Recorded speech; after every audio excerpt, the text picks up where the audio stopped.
Hello students, chapter रासायनिक आबंधन और आणविक संरचना में आज के वीडियो में हम डिस्कस करेंगे संकरण के बारे में, जिसे हम कहते हैं हाइब्रिडाइजेशन। तो लिखा भी है यहाँ पे, संकरण का अर्थ है परस्पर मिलना। संकरण का अर्थ है परस्पर मिलना। और किसका मिलना? ऑर्बिटल्स का मिलना। संकरण के प्रमुख नियम निम्न हैं, एक एक करके देखते जाइए। केवल एक अकेले परमाणु की परमाणविक ऑर्बिटलें ही संकरण में भाग ले सकती हैं। अब ये पॉइंट नोट करने के लिए कि केवल एक अकेले परमाणु की परमाणविक ऑर्बिटलें ही संकरण में भाग लेती हैं। इससे पहले आपने अतिव्यापन के बारे में पढ़ा था, और अतिव्यापन में क्या होता है? दो प्रकार के परमाणुओं की परमाणविक ऑर्बिटल भाग लेती हैं, अतिव्यापन में भाग लेती हैं। लेकिन संकरण में क्या होता है?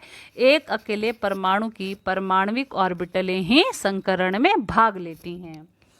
सेकंड पॉइंट देखिए, संकरण में भाग लेने वाली परमाणविक ऑर्बिटलों की ऊर्जा तुलनीय होनी चाहिए, अर्थात उनकी ऊर्जाओं में अंतर अधिक नहीं होना चाहिए।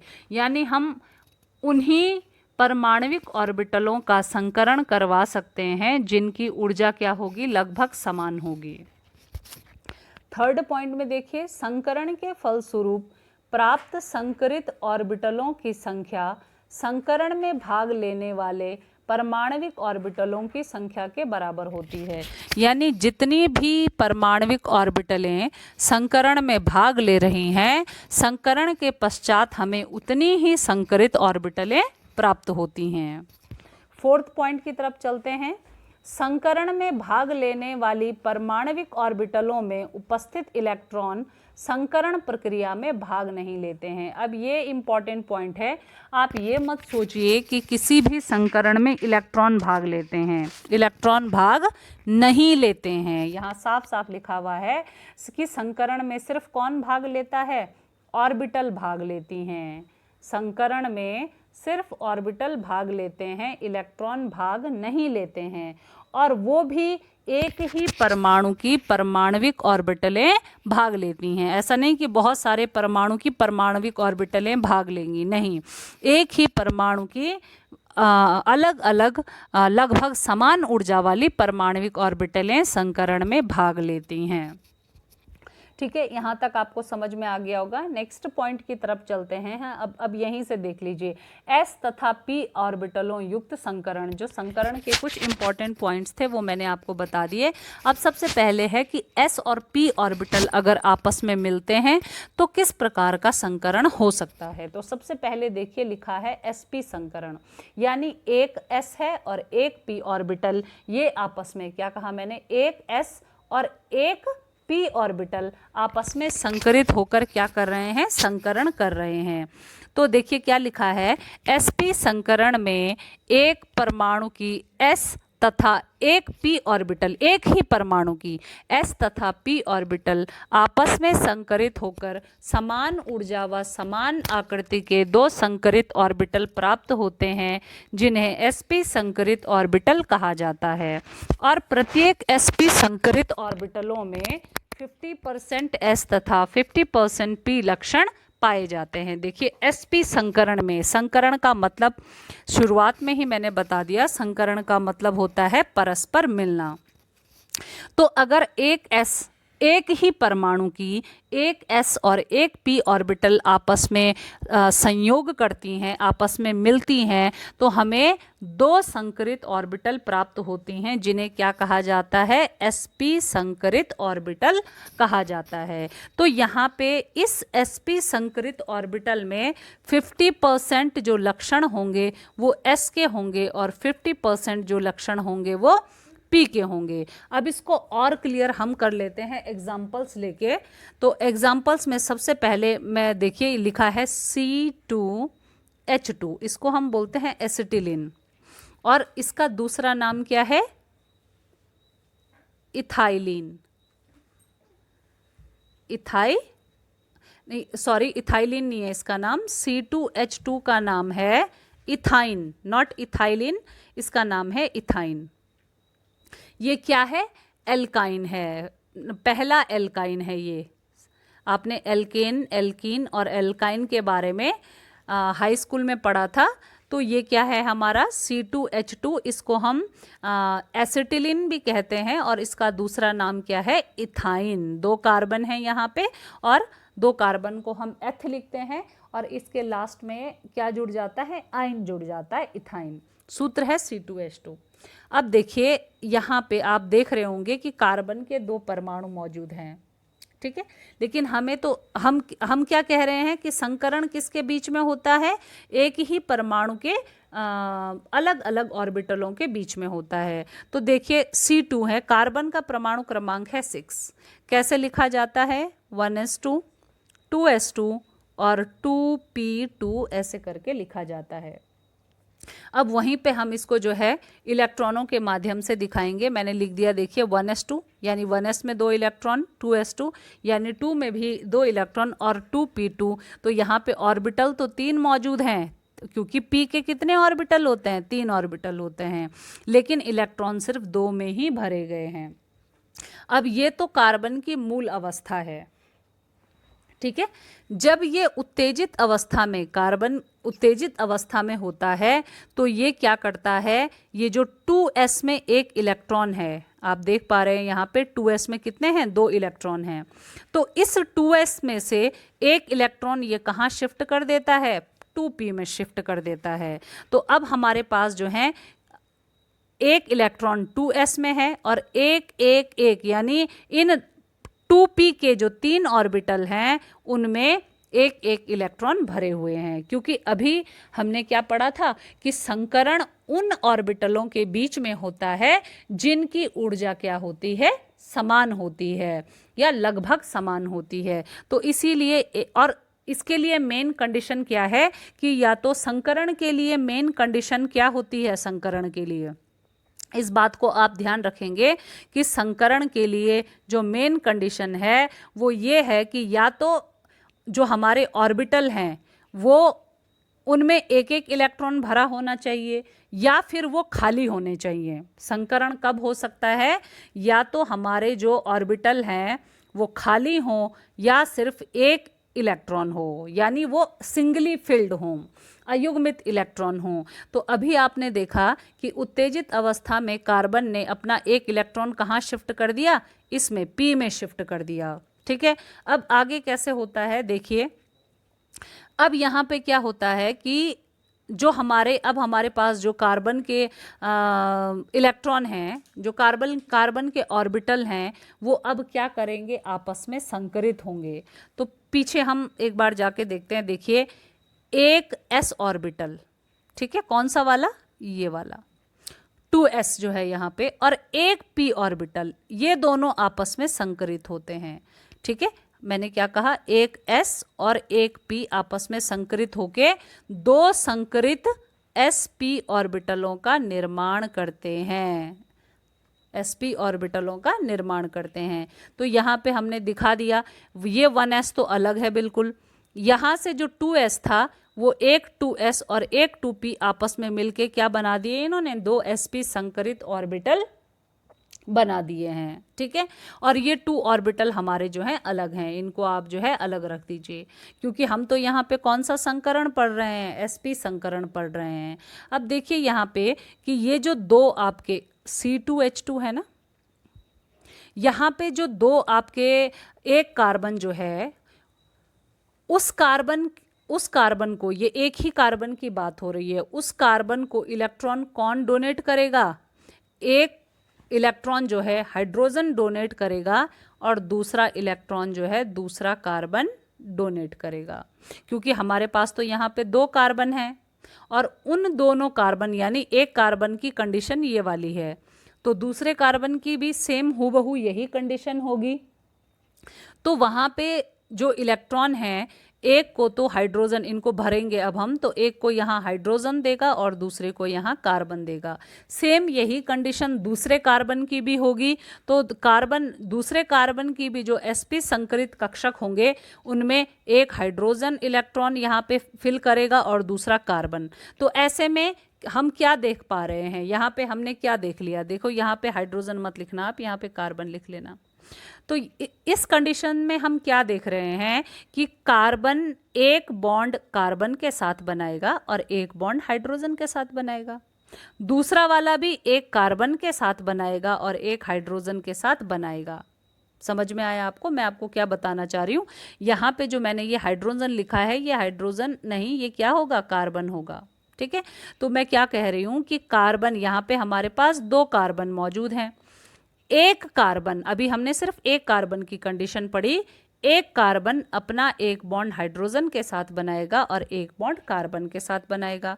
दूसरा वाला कार्बन भी एक बॉन्ड, ये तो दोनों का क्या है, साझा किया हुआ बॉन्ड है।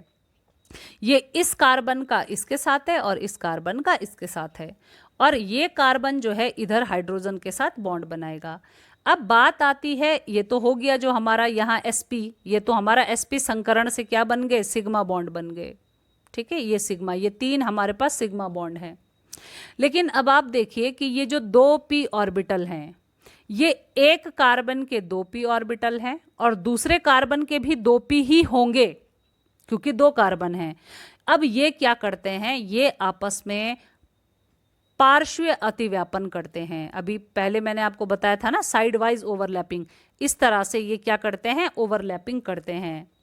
तो ऐसा करने पे एक बंध, यहाँ पे डबल बॉन्ड का निर्माण हो जाता है, यानी जो इथाइन है उसकी संरचना कैसी होती है, 3 बॉन्ड यहाँ कार्बन और कार्बन के बीच में, और एक इधर हाइड्रोजन के साथ यहाँ और इधर हाइड्रोजन के साथ यहाँ, ऐसे करके इथाइन की संरचना होती है। और हमेशा स्टूडेंट्स याद रखिएगा कि जो सिंगल बॉन्ड होता है, ये बीच वाला सिंगल बॉन्ड है, ये सिंगल बॉन्ड है, ये सिंगल बॉन्ड है, ये यहाँ पे डबल बॉन्ड हो गया, ये ट्रिपल बॉन्ड हो गया। ये जो सिंगल बॉन्ड के अलावा जो भी बॉन्ड होते हैं वो पाई बॉन्ड होते हैं, और ये कैसे प्राप्त होते हैं, पार्श्व अतिव्यापन के कारण प्राप्त होते हैं। अब वही बातें मैंने यहाँ लिखी है, देखिए C2H2 में कार्बन कार्बन सिग्मा बंध का निर्माण करते हैं। ये देखिए कार्बन और कार्बन ने क्या किया, सिग्मा बंध का निर्माण किया, तथा कार्बन 2 हाइड्रोजनों के साथ भी सिग्मा बंध बनाता है। यही बात मैंने अभी आपको बताई कि कार्बन हाइड्रोजन के साथ क्या बनाएगा, सिग्मा बंध, इधर वाला कार्बन भी क्या बनाएगा, सिग्मा बंध। जबकि कार्बन के 2p ऑर्बिटल, कौन से वाले, ये जो 2p ऑर्बिटल हैं, तो एक कार्बन के ये और दूसरे कार्बन के भी जो 2p ऑर्बिटल हैं वो क्या करते हैं, पार्श्ववत साइड वाइज ओवरलैपिंग कर 2 cc पाई बंधों का निर्माण करते हैं। और वो 2 cc पाई बंध कौन से हैं, एक ऊपर और एक नीचे, जो मैंने यहाँ डैश डैश करके लिखा हुआ है। अतः C2H2 की संरचना कैसी होगी, जैसे आपको नीचे दिखाई गई है। मैं दोबारा यहाँ पे बना के दिखा दूं कि C2H2 की संरचना कैसे होगी, C के बीच में ये सिग्मा बॉन्ड होगा, ये ऊपर डैश डैश डैश डैश करके इनके बीच में डबल और ट्रिपल बॉन्ड आएगा, और यहाँ से जो है ये इधर हाइड्रोजन के साथ और इधर हाइड्रोजन के साथ, इस तरह से जो है इसकी बॉन्डिंग होती है। तो अगर हम यहाँ पे गिने तो C2H2 में कितने सिग्मा बंध होते हैं, एक बीच वाला 2 और एक ये 3 सिग्मा बंध, और कितने पाई बंध होते हैं, 2 पाई बंध। कभी कभी इस तरह से भी क्वेश्चन पूछा जाता है।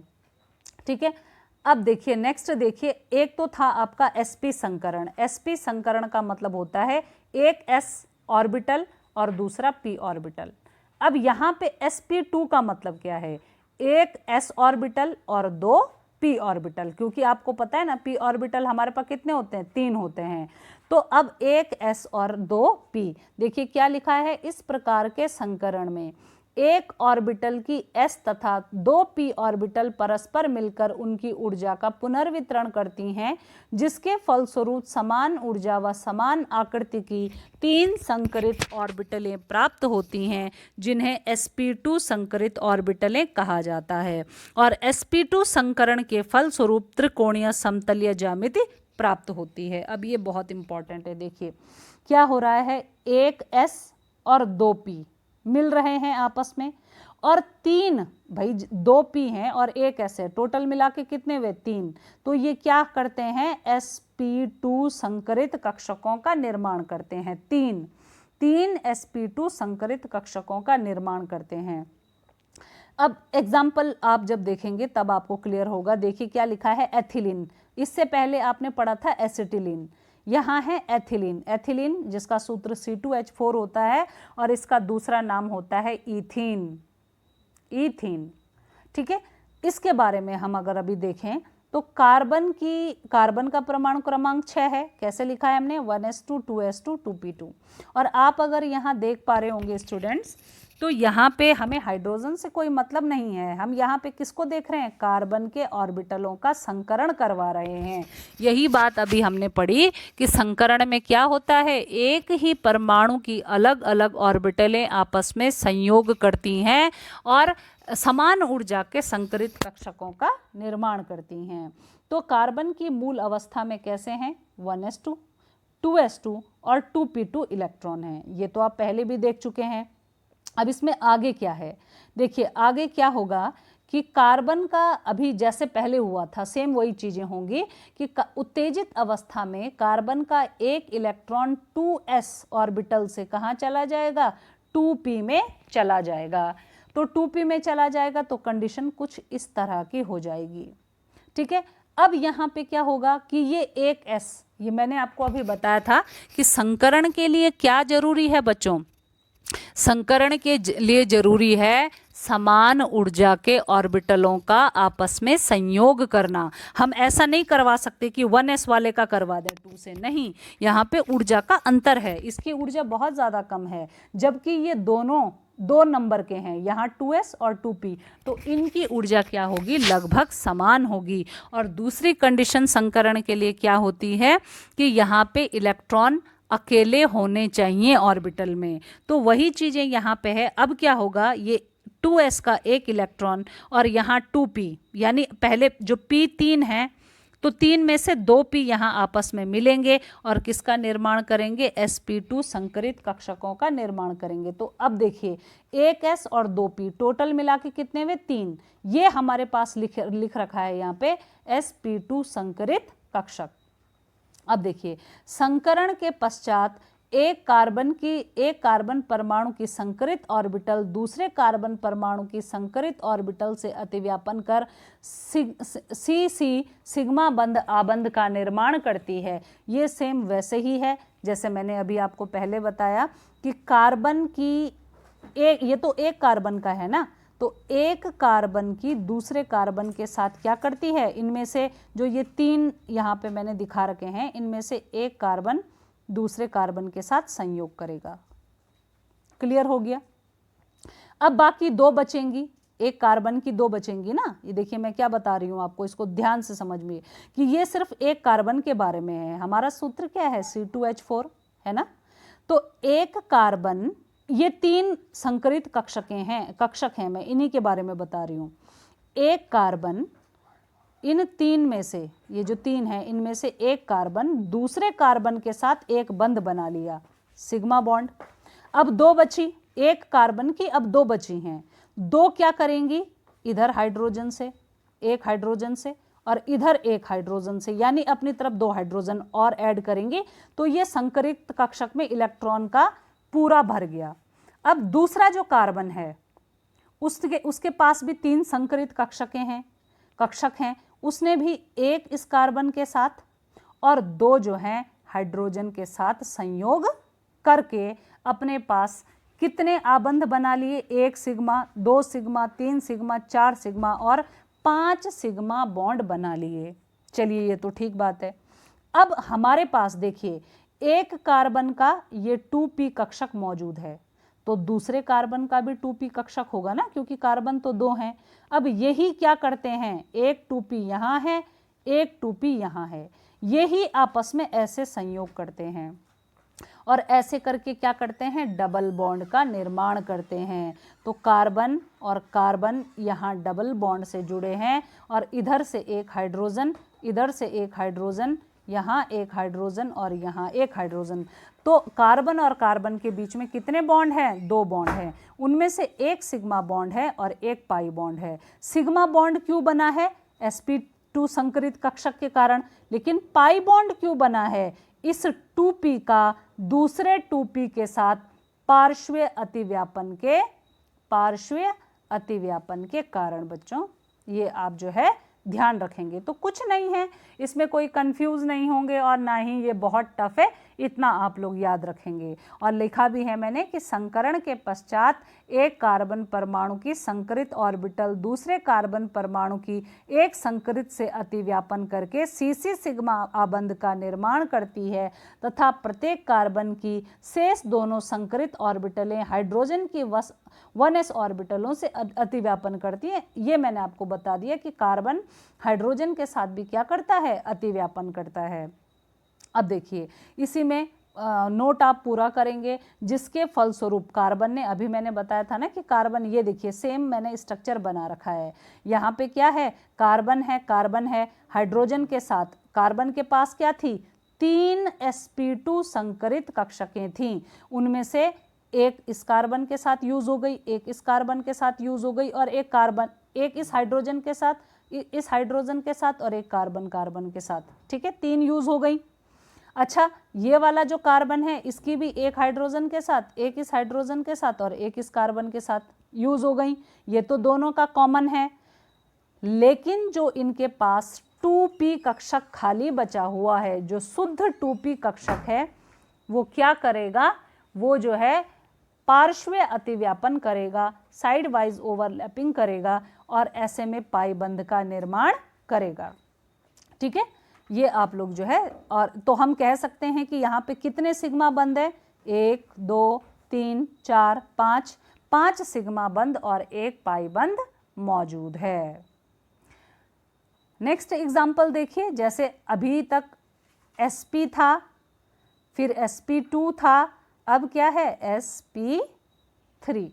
अब sp3 में क्या है, एक s और 3 p है ना, p हमारे पास 3 होते हैं, तो एक s है और 3 p है, ये जब आपस में मिलते हैं 1s प्लस 3p तो कितने हमारे पास 4 बनेंगे, एक, क्योंकि एक s का है और 3 p का है। और हम ये कंडीशन पहले ही पढ़ चुके हैं कि जितने भी ऑर्बिटल, परमाणविक ऑर्बिटल भाग लेते हैं संकरण में, हमें उतने ही संकरित कक्षकों की, संकरित ऑर्बिटलों की प्राप्ति होती है। तो यहाँ पे 4 sp3 हमारे पास संकरित कक्षक मौजूद होंगे। लिखा है, इस प्रकार के संकरण में एक परमाणु की एक s तथा 3 p ऑर्बिटलें परस्पर मिलकर अपनी ऊर्जाओं का पुनर्वितरण करती हैं, जिसके फलस्वरूप समान ऊर्जा के 4 ऑर्बिटलें प्राप्त होती हैं, जिन्हें क्या कहा जाता है, sp संकरित ऑर्बिटलें कहा जाता है। ठीक है, और ये भी ध्यान रखेंगे कि sp3 संकरण के फलस्वरूप समचतुष्फलकीय ज्यामिति प्राप्त होती है। इसका एक एग्जाम्पल है मेथेन, समचतुष्फलकीय टेट्राहीड्रल, हम इसको कह सकते हैं, ऐसी ज्यामिति हमें प्राप्त होती है। अब मैथेन का देख लीजिए एग्जाम्पल। मैथेन के केस में भी देखिए सूत्र है CH4 और कार्बन के 6 हैं परमाणु क्रमांक, और इलेक्ट्रॉन कैसे भरे जाते हैं, 1s2 2s2 और 2p2। अब मूल अवस्था में तो सेम ऐसे ही भरा है, लेकिन उत्तेजित अवस्था में एक इलेक्ट्रॉन s से कहाँ चला जाएगा, p में चला जाएगा, ये भी आप देख चुके हैं। अब देखिए ये एक s और 3p है ना, ये एक s और 3p आपस में मिलकर मिल गए, यहाँ पे ये 4 sp3 संकरित कक्षकों का निर्माण कर दिया। और इन 4p, ये जो 4 sp3 कक्षक हैं, इनमें अब इलेक्ट्रॉन कहाँ से भरे जाएंगे, 4 हाइड्रोजन परमाणुओं से। ये 4 हाइड्रोजन के परमाणुओं से एक इलेक्ट्रॉन हाइड्रोजन का परमाणु यहाँ देगा, एक यहाँ देगा, एक यहाँ देगा, एक यहाँ देगा, इसीलिए फॉर्मूला क्या है, CH4 ऐसे करके। ठीक है, अब देखिए इसी को देखिए आगे, इन 4 sp3 संकरित ऑर्बिटलों में एक अयुग्मित इलेक्ट्रॉन उपस्थित रहता है, यानी एक एक इलेक्ट्रॉन उपस्थित रहता है। ये संकरित ऑर्बिटल 4 हाइड्रोजन परमाणुओं की ऑर्बिटलों से अतिव्यापन करके 4 सिग्मा बंध, 4 सिग्मा CH आबंधों का निर्माण करते हैं। इस प्रकार प्राप्त मेथेन अणु की ज्यामिति कैसी होती है, समचतुष्फलकीय या टेट्राहेड्रल होती है, और इसमें जो कोण होता है कितने डिग्री का होता है, 109.28 डिग्री का होता है। समचतुष्फलकीय ज्यामिति इसे कहते हैं। ये जो बनी है ना, कार्बन बीच में है, एक हाइड्रोजन शीर्ष पे, एक इधर, एक यहाँ और एक इधर, और यहाँ जो कोण है कार्बन और हाइड्रोजन के बीच में, ये जो बॉन्ड है ये दो हाइड्रोजनों के बीच में, ये कितने का हो रहा है? 109.28 डिग्री का ये कोण हो रहा है। और ये ज्यामिति कौन सी है? टेट्राहेड्रल। ठीक है, अब ऐसे ही हम आगे चलते जाएंगे। देखिए अब हमारे पास है, अभी तक हमारे पास था S और P, यानी एक S और एक P, एक S और दो P, एक S और तीन P। ठीक है, अब हमारे पास क्या है? S, P और D। तो इसमें कितने प्रकार के हैं? इसमें अलग अलग प्रकार के हैं। इसमें सबसे पहले एग्जाम्पल है DsP2, यानी एक D, एक S और दो P। इस प्रकार के संकरण में किसी परमाणु की एक D, एक S तथा दो P ऑर्बिटलें परस्पर मिलकर अपनी ऊर्जाओं का पुनर्वितरण करती हैं और फलस्वरूप हमें कितने संकरित ऑर्बिटल प्राप्त होते हैं? एक D है, एक S है, दो और दो चार। हमें क्या होते हैं? चार संकरित ऑर्बिटलें प्राप्त होती हैं, जिन्हें हम क्या कहते हैं? DsP2 संकरित ऑर्बिटलें कहते हैं। और इसके फलस्वरूप हमें किस प्रकार की ज्यामिति प्राप्त होती है? वर्ग समतलीय ज्यामिति प्राप्त होती है। तो स्टूडेंट्स, संकरण जानना क्यों जरूरी है? क्योंकि संकरण से हमें पता चल जाता है कि जो हमारा अणु है उसकी ज्यामिति कैसी होगी, उसकी ज्योमेट्री कैसी होगी। अभी आपने देखा था कि जब sp3 संकरण था तो ज्यामिति कैसी थी? समचतुष्फलकीय। कैसी ज्यामिति थी? समचतुष्फलकीय। लेकिन अगर हमारा संकरण DsP2 है तो ज्यामिति कैसी होगी? वर्ग समतलीय ज्यामिति होगी, जिसको हम कहते हैं स्क्वायर प्लेनार स्ट्रक्चर। अब उदाहरण देखिए, उदाहरण में दे रखा है, ये एक कॉम्प्लेक्स स्ट्रक्चर है। इसको मैं बता दूं आपको, ये एक कॉम्प्लेक्स यौगिक है NiCN का होल फोर्थ 2-। ये एक कॉम्प्लेक्स यौगिक है जिसे हमने क्या कहा? जटिल यौगिक है। इसका नाम क्या है? टेट्रासाइनो। साइनो, टेट्रा मतलब चार, साइनो यानी साइनाइड, निकलेट नाम क्या है इसका? टेट्रासाइनो निकलेट 2। आयन है, ये आयनिक फॉर्म में है, 2- लिखा है ना। अब देखिए, संकरण हमेशा किसका ज्ञात किया जाता है? केंद्रीय परमाणु का ज्ञात किया जाता है। संकरण जो होता है वो हमेशा केंद्रीय परमाणु का ज्ञात किया जाता है। और यहाँ पे केंद्र में कौन है? नाइट्रोजन। अब सॉरी, नाइट्रोजन कह रही हूँ मैं, निकल, Na यानी निकल, निकल है यहाँ पे। तो देखिए क्या लिखा है यहाँ? केंद्रीय परमाणु Na पर कौन सा ऑक्सीकरण अवस्था है? धन 2 ऑक्सीकरण अवस्था है। क्यों है धन 2 ऑक्सीकरण अवस्था? ये आप 12 में पढ़ेंगे, लेकिन फिर भी मैं थोड़ा बता दूं आपको। देखिए, एक साइनाइड पे एक ऋण आवेश होता है, तो 4 साइनाइड हैं, कितना ऋण आवेश होगा? -4। अब -4 अगर है, लेकिन आप बैलेंस देखिए, बैलेंस में बाहर कितना लगा है? -2। इसका मतलब निकल पे कितना होना चाहिए? +2। तो +2 में से जब आपने 4 में से 2 माइनस किया तभी तो बैलेंस बचा -2। तो यहाँ पे निकल पे कितनी ऑक्सीकरण अवस्था है? धन 2 ऑक्सीकरण अवस्था है। अब निकल का सबसे पहले हम परमाणु क्रमांक ज्ञात करते हैं, 28 होता है।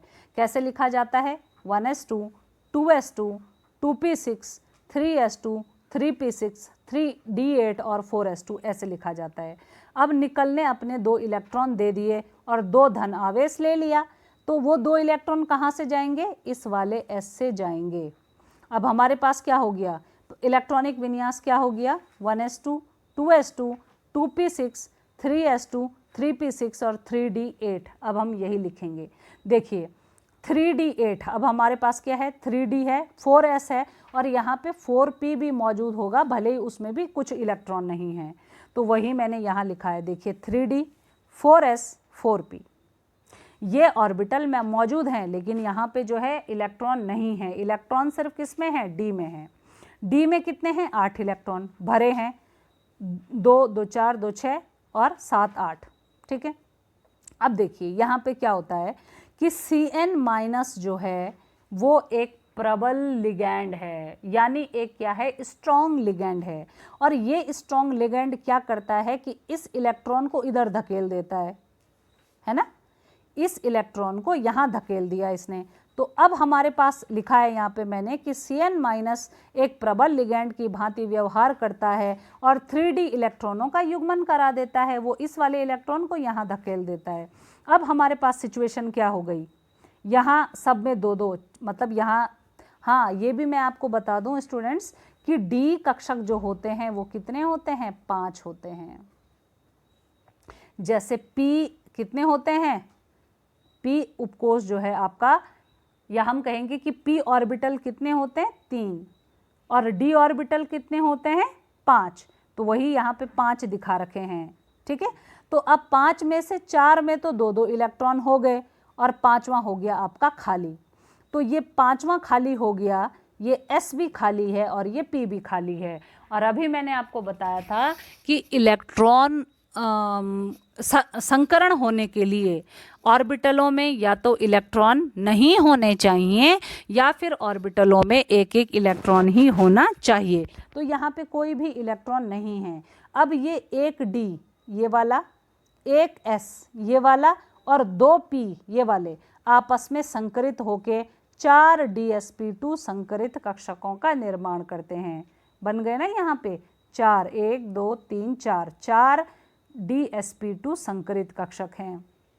अब इनमें इलेक्ट्रॉन कौन भरेगा, इनमें इलेक्ट्रॉन भरेगा साइनाइड। देखिए क्या लिखा है यहाँ पे, यहाँ एक रिक्त 3d, रिक्त 4s तथा रिक्त 2p ऑर्बिटल DsP2 संकरण में भाग लेते हैं और अब Ni2+ की रिक्त संकरित ऑर्बिटलें 4 Cn- लिगैंड की भरी हुई ऑर्बिटलों से अतिव्यापन करते हैं।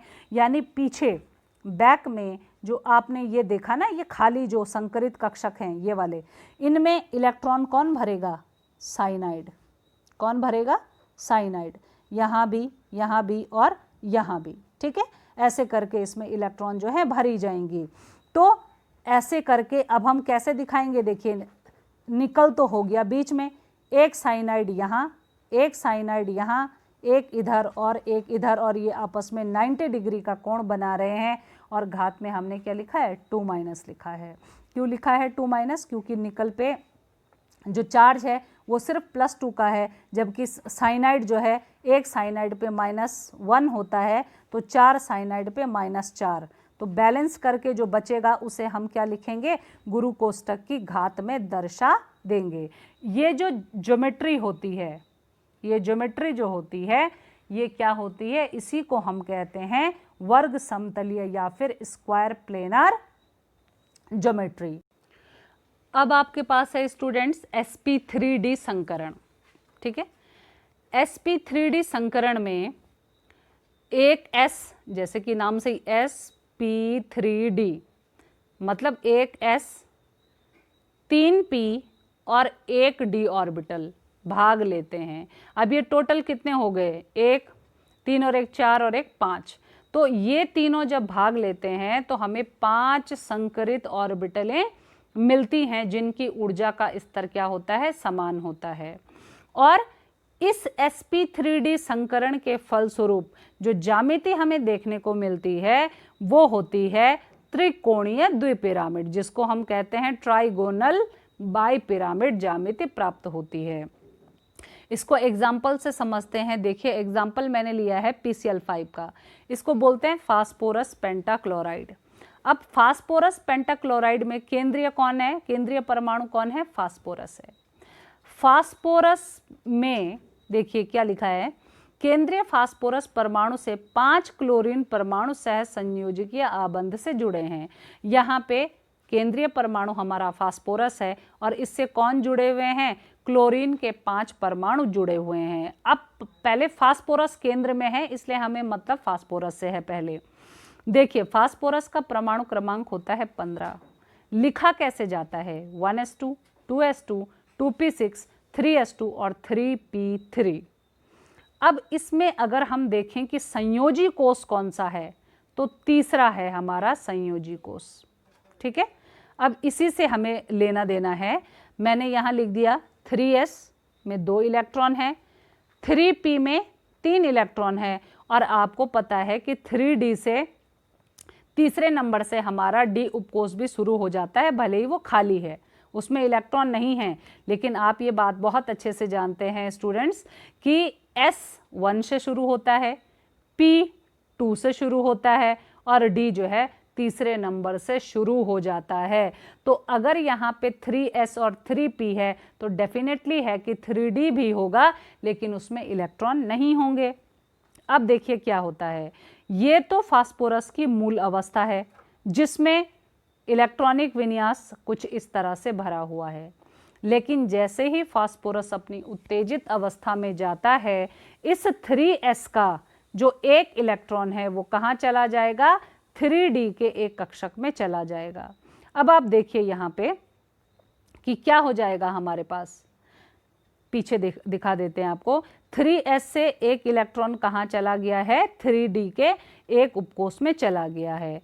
अब हमें क्या देखना है, यहाँ पे देखिए उत्तेजित अवस्था में एक 3s में है, 3p में भी एक एक है और एक इलेक्ट्रॉन कहाँ चला गया, d में। अब यहाँ पे बराबर हो गया ना, इनकी ऊर्जा बराबर हो गई है। देखिए अब ये आपस में संकरण करेंगे, आपस में मिलेंगे ये, और संकरण करके क्या बनाएंगे, 5 sp3d संकरित कक्षकों का निर्माण करेंगे। क्लियर हुआ। यहाँ पे ये हमारे खाली 3d ऑर्बिटल्स हैं, अलग छूट रखे हैं। अब क्या लिखा है, ये संकरित ऑर्बिटल, ये वाले जो संकरित ऑर्बिटल हैं, ये 5 क्लोरीन परमाणुओं की एकल समावेशित ऑर्बिटलों से अतिव्यापन करके 5 pCl सिग्मा आबंधों का निर्माण करती हैं। मतलब मैं सिंपल वे में आपको बताऊं कि फास्फोरस के ये जो 5 संकरित कक्षक हैं, इनको अब दूसरा इलेक्ट्रॉन कौन देगा, क्लोरीन। यहाँ भी कौन देगा, क्लोरीन। इधर भी कौन देगा, क्लोरीन। और यहाँ क्लोरीन। तो ये 5 हमारे पास क्या है, अयुग्मित इलेक्ट्रॉन है, इनको दूसरा इलेक्ट्रॉन कौन देगा, क्लोरीन देगा। और कितने क्लोरीन देंगे, 5 क्लोरीन देंगे। तो ये इसीलिए हमारा सूत्र क्या बना है, PCl5।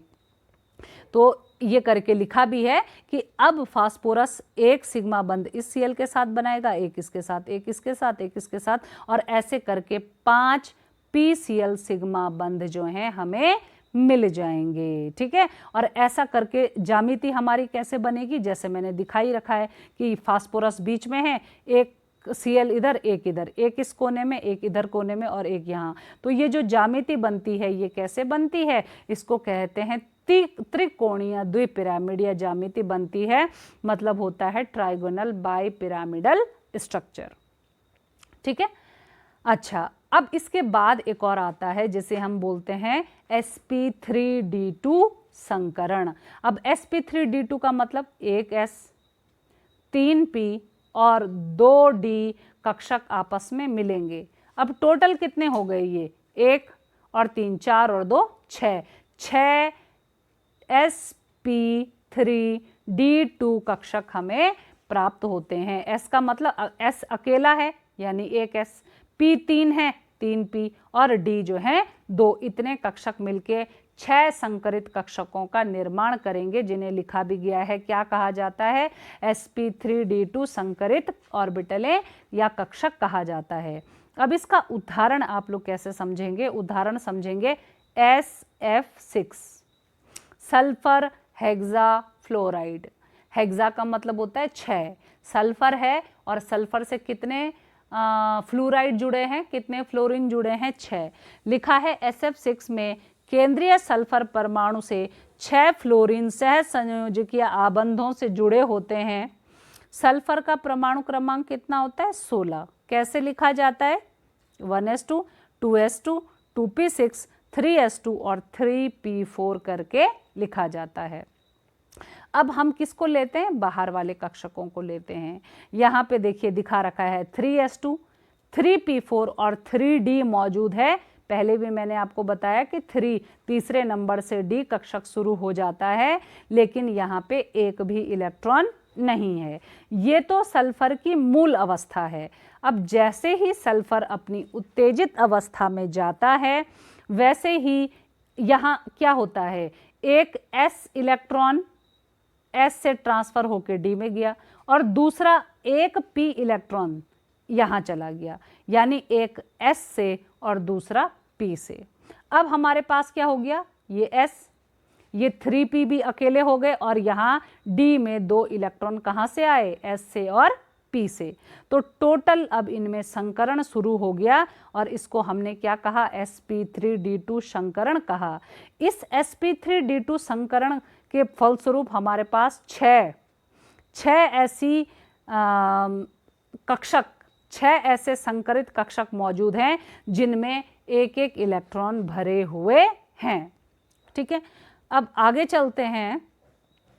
ये एकल समावेशित संकरित ऑर्बिटलें, अभी हमने देखा ना हमारे पास क्या है, 6 संकरित ऑर्बिटलें हैं जिनमें एक एक एक एक और एक इलेक्ट्रॉन भरा हुआ है।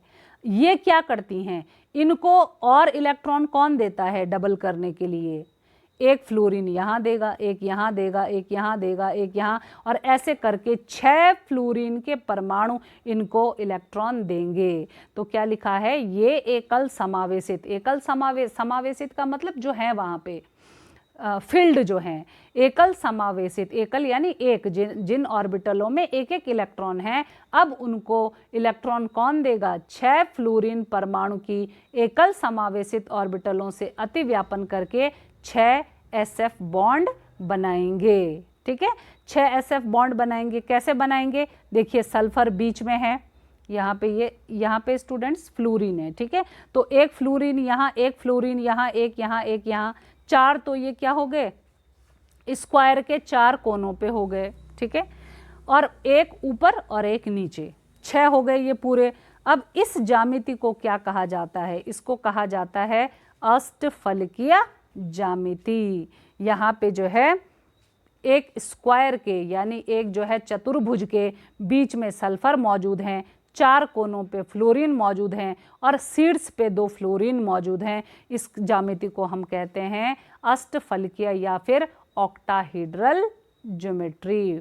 तो ये हमारा एग्जाम्पल था किसका, sp3d2 संकरण का।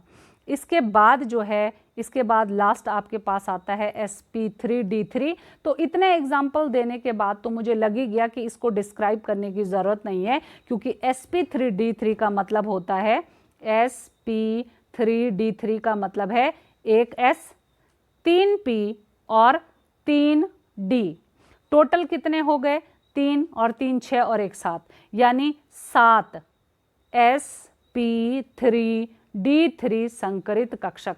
और इसका स्टूडेंट्स एक ही एग्जाम्पल है IF7, है ना, iodine hexa, not hexa, hepta fluoride, iodine hepta fluoride. तो इसको जो है, ये आप लोगों के लिए होमवर्क है मेरी तरफ से कि आप जो है, जैसे मैंने अभी तक आपको जो जो बताया, आप IF7 जो कि किसका एग्जाम्पल है, sp3d3 संकरण का एग्जाम्पल है, उसको आप जो है खुद से ड्रॉ करने की और खुद से बताने की कोशिश करेंगे और मुझे बताएंगे कि आप लोग इसको कर पा रहे हैं या फिर नहीं कर पा रहे हैं। तो आज के वीडियो में हम इतना ही